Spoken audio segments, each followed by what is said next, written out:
How to send USDT from OKX to Binance. Before we start, if you're interested in securing your cryptocurrencies, you can check out Ledger's hardware wallets by clicking the link in the description below. So first of all, you need to start by opening up OKX exchange and click on the 6 dots on the top left of your screen, and then you need to click on the withdraw option. Now after that, you need to simply search for the USDT and click on it, and then you need to click on the on chain.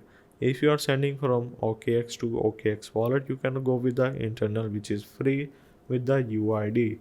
Otherwise, click on chain, and then you just need to open up your Binance at the same time, and then click on wallets on the bottom right, and then you need to click on the deposit. Now you need to click on search icon on the top, and then simply search for USDT. Make sure to select the network that you are sending the funds from. So let's say you want to go with ERC20, so simply select and copy your deposit address.